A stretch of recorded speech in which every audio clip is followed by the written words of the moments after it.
ಗುರುಭ್ಯೋ ನಮಃ. ಸದ್ಗುರು ಶ್ರೀ ಸಾಯಿ ದೇವಾಯ ನಮಃ. ಕನ್ನಡ ನಾಡಿನ ಸಮಸ್ತ ವೀಕ್ಷಕರಿಗೆ ನಮ್ಮ ಈ ಒಂದು ಸನ್ಮಾರ್ಗದರ್ಶನ ಚಾನಲ್ಗೆ ಸ್ವಾಗತ. ಇವತ್ತಿನ ಈ ಒಂದು ವಿಡಿಯೋದಲ್ಲಿ ನಾನು ನಿಮಗೆ ಕನ್ಯಾ ರಾಶಿಯ ಡಿಸೆಂಬರ್ ತಿಂಗಳ ಸಂಪೂರ್ಣ ಮಾಸ ಭವಿಷ್ಯ, ಅಂದರೆ ಡಿಸೆಂಬರ್ ತಿಂಗಳಲ್ಲಿ ಕನ್ಯಾ ರಾಶಿಯವರಿಗೆ ಏನೆಲ್ಲ ಪಾಸಿಟಿವ್ ಇದೆ, ಏನೆಲ್ಲ ನೆಗೆಟಿವ್ ಇದೆ, ಅದರಿಂದ ಏನೇನು ಸಮಸ್ಯೆಗಳು, ಅದಕ್ಕೆ ಪರಿಹಾರ ಮಾರ್ಗಗಳೇನು, ಆ ಒಂದು ವ್ಯವಸ್ಥೆ ವ್ಯಕ್ತಿತ್ವಗಳು ಹೇಗಿರುತ್ತೆ ಅದನ್ನು ತಿಳಿಸ್ಕೊಡ್ತೇನೆ. ಅದಕ್ಕಿಂತ ಮುಂಚೆ ನಮ್ಮ ಈ ಒಂದು ಚಾನಲ್ನ ಲೈಕ್ ಮಾಡಿ ಮತ್ತು ಸಬ್ಸ್ಕ್ರೈಬ್ ಮಾಡ್ಕೊಳ್ಳಿ. ಮೊದಲನೇದಾಗಿ ಕನ್ಯಾ ರಾಶಿಯ ವ್ಯಕ್ತಿಗಳ ವ್ಯಕ್ತಿತ್ವ ಹೇಗಪ್ಪ ಇರುತ್ತೆ ಅಂತಂದರೆ, ಆ ವ್ಯಕ್ತಿಗಳ ಒಂದು ಮೃದು ಸ್ವಭಾವ, ಎಲ್ಲದರಲ್ಲಿರುವಂಥ ತಾಳ್ಮೆ ಮತ್ತು ಜಾಣ್ಮೆ, ಇದು ಇವರನ್ನು ಎಲ್ಲ ಸಮಸ್ಯೆಗಳಿಂದ, ಎಲ್ಲ ವಿಚಾರದಿಂದ ಕೂಡ ಒಂದು ಉನ್ನತ ಸ್ಥಾನಕ್ಕೆ, ಸಮಾಜದಲ್ಲಿ ಒಂದು ಸ್ಥಾನ ಮಾನ ಗೌರವಕ್ಕೆ ತೆಗೆದುಕೊಂಡು ಹೋಗುವಂಥ ಕೆಲಸಕ್ಕೆ ಮುಂದಾಗುತ್ತೆ. ಮೊದಲನೇದಾಗಿ ವೃತ್ತಿ ಮತ್ತು ವ್ಯವಹಾರಗಳು ನೋಡೋದಾದರೆ, ವೃತ್ತಿ ಮತ್ತು ವ್ಯವಹಾರದಲ್ಲಿ ವೃತ್ತಿಯನ್ನು ಮಾಮೂಲಿಯಾಗಿ ನೀವು ಕೆಲಸ ಮಾಡೋ ಜಾಗದಲ್ಲಿ ಆದಷ್ಟು ಸಾಮ್ಯತೆಯಿಂದ ಕೆಲಸ ಮಾಡೋದು ಬಹಳ ಉತ್ತಮ ಆಗುತ್ತೆ. ಮತ್ತು ಇನ್ನೊಂದು, ಅತಿಯಾದ ಪ್ರೆಷರ್ ಈ ತಿಂಗಳು ನಿಮ್ಮ ಮೇಲೆ ಇರೋದ್ರಿಂದ ಸ್ವಲ್ಪ ತಾಳ್ಮೆಯನ್ನು ಕಳ್ಕೊಬೇಡಿ, ಆದಷ್ಟು ತಾಳ್ಮೆಯಿಂದ ವಿಚಾರ ಮಾಡಿ. ನಂತರ ವ್ಯವಹಾರ ಮತ್ತು ಸ್ನೇಹಿತರಲ್ಲಿ ಅಲ್ಲಿ ಕೆಲಸ ಮಾಡೋ ಜಾಗದಲ್ಲಿ ವ್ಯವಹಾರ ಮಾಡೋದಾದರೆ ಅಥವಾ ಯಾವುದೋ ಹಣಕಾಸು ಕೊಟ್ಟೋದಾದರೆ ಈ ತಿಂಗಳು ಯಾವುದೇ ವ್ಯವಸ್ಥೆಗಳನ್ನ ಮಾಡಲಿಕ್ಕೆ ಹೋಗ್ಬೇಡಿ, ಸಾಕಷ್ಟು ಸಮಸ್ಯೆಗಳನ್ನ ಅನುಭವಿಸ್ತೀರ. ಮತ್ತು ಇಲ್ಲ ಸಲ್ಲದ ಆರೋಪಕ್ಕೆ ಈ ತಿಂಗಳು ನೀವು ಗುರಿಯಾಗುವಂಥ ವಿಚಾರ ಬರುತ್ತೆ.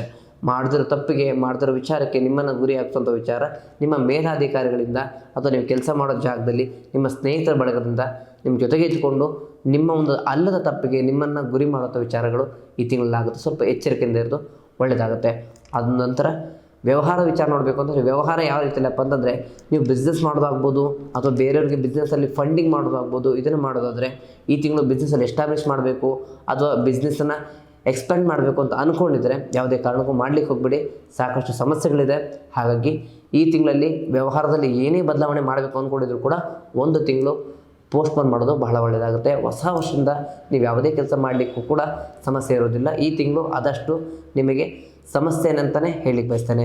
ನಂತರ ಆರ್ಥಿಕ ವಿಚಾರದಲ್ಲಿ ಏನಪ್ಪ ಮೂಲ ಸಮಸ್ಯೆ, ಏನಪ್ಪ ವಿಚಾರ ಅಂತಂದರೆ, ನಿಮಗೆ ಇರ್ತಕ್ಕಂಥ ಆದಾಯ ಮೂಲಗಳಿಂದ ಬರ್ತಕ್ಕಂಥ ಹಣದಿಂದ ನೀವು ಇಷ್ಟು ದಿನ ಚೆನ್ನಾಗಿ ವಿಚಾರ ಮಾಡ್ಕೊಂಡು ಬರ್ತಾಯಿದ್ರಿ. ಆದರೆ ಈ ತಿಂಗಳು ಮನೆಯಲ್ಲಿ ಆರೋಗ್ಯದ ಸಮಸ್ಯೆಗಳು ಹೆಚ್ಚಾಗಿ ಕಾಣಿಸೋದ್ರಿಂದ ಎಷ್ಟೇ ನೀವು ಹಣವನ್ನು ದುಡಿದ್ರೂ ಕೂಡ, ಹಣದ ಆದಾಯ ಇದ್ದರೂ ಕೂಡ ಲಾಸ್ ಅಂತಕ್ಕಂಥ ವಿಚಾರಗಳು ಬರುತ್ತೆ.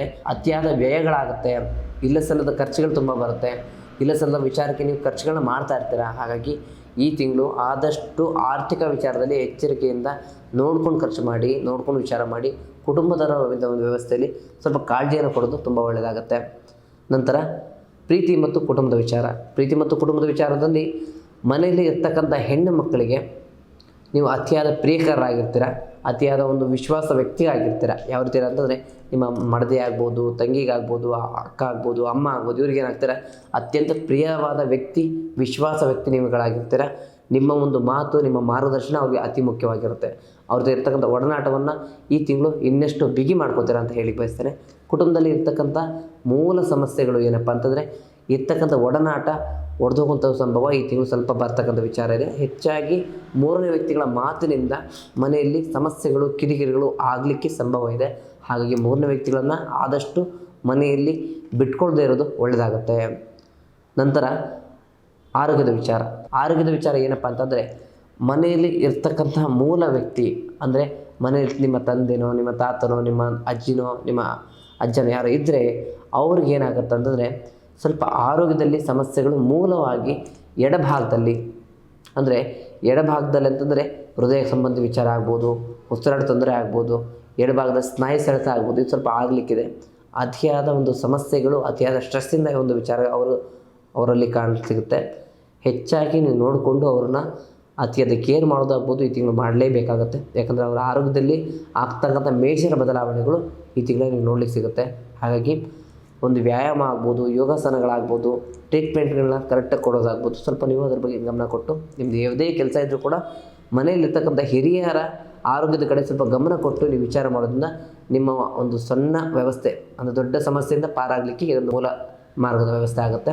ಕನ್ಯಾ ರಾಶಿಯವರ ಸಂಪೂರ್ಣ ಸಮಸ್ಯೆಗಳಿಗೆ ಪರಿಹಾರ ಮಾರ್ಗ ಏನಪ್ಪ ಅಂತಂದರೆ, ಮುಖ್ಯವಾಗಿ ಅವರು ಗುರುವಾರ ರಾಯರ ದರ್ಶನವನ್ನು ಬಹಳ ಕಡಾಖಂಡಿತವಾಗಿ ಮಾಡಲೇಬೇಕಾಗತ್ತೆ. ರಾಯರ ದರ್ಶನ ಮಾಡಿ ಅಲ್ಲಿನ ಪ್ರಸಾದವನ್ನು ಸ್ವೀಕಾರ ಮಾಡಬೇಕು. ಅಸಾಧ್ಯವಾದರೆ ಒಂದು ದಿನ ಪೂರ್ತಿ ಉಪವಾಸ ಇದ್ದು ಹಣ್ಣು ಹಂಪಲುಗಳನ್ನ ತಿನ್ನಿ, ತೊಂದರೆ ಇಲ್ಲ. ಉಪವಾಸ ಅಂದರೆ ಅನ್ನ ಪದಾರ್ಥಗಳನ್ನ ತಿಂದೆ ನೇರವಾಗಿ ಸಂಜೆ 5:30-6 ಗಂಟೆಗೆ ರಾಯರ ದೇವಸ್ಥಾನಕ್ಕೆ, ರಾಯರ ಮಠಕ್ಕೆ ಹೋಗಿ ಅಲ್ಲಿನ ಉಪಹಾರ ಅಲ್ಲಿನ ಒಂದು ಅನ್ನಪ್ರಸಾದವನ್ನು ಸೇವನೆ ಮಾಡಿ ನಿಮ್ಮ ಒಂದು ಉಪವಾಸನ ನೀವು ಬಿಡೋದ್ರಿಂದ ಎಲ್ಲ ಸಮಸ್ಯೆಗಳು ನಿವಾರಣೆ ಆಗುತ್ತದೆ. ಸಾಧ್ಯವಾದಷ್ಟು ಬಡವರಿಗೆ ಆಹಾರ ಪದಾರ್ಥಗಳನ್ನು ಅಥವಾ ಅವರು ಹುಡುಕುವಂಥದ್ದು ಬಟ್ಟೆಗಳನ್ನು, ಮುಖ್ಯವಾಗಿ ವಸ್ತ್ರ ವ್ಯವಸ್ಥೆ ಅಂತ ತುಂಬ ಮುಖ್ಯವಾಗಿ ಹೇಳ್ತೀವಿ, ಅದನ್ನು ವಸ್ತ್ರದಾನ ಆಗ್ಬೋದು. ತದನಂತರದಲ್ಲಿ ಯಾರಿಗಾದ್ರೂ ಸಮಸ್ಯೆ ಅಂತ ಬಂದಾಗ ಆ ಸಮಸ್ಯೆಗೆ ಸ್ಪಂದಿಸುವಂಥ ಕೆಲಸ ನೀವು ಮಾಡೋದ್ರಿಂದ ನಿಮ್ಮ ಜೀವನದಲ್ಲಿ ಎಲ್ಲ ಸಮಸ್ಯೆಗಳನ್ನು ನೀವು ಕೂಡ ಎದುರಿಸುವಂಥ ಸಾಮರ್ಥ್ಯ, ಆ ಒಂದು ಶಕ್ತಿ ಆ ಭಗವಂತ ನಿಮ್ಗೆ ಕೊಡ್ತಾನೆ ಅಂತ ಹೇಳಲಿಕ್ಕೆ ಬಯಸ್ತೇನೆ. ಒಟ್ಟಾರೆಯಾಗಿ ಇದಾಗಿತ್ತು ಕನ್ಯಾ ರಾಶಿಯವರ ಡಿಸೆಂಬರ್ ತಿಂಗಳ ಸಂಪೂರ್ಣ ಮಾಸ ಭವಿಷ್ಯ. ಮುಂದಿನ ವಿಡಿಯೋದಲ್ಲಿ ಸಿಗೋಣ. ಧನ್ಯವಾದ.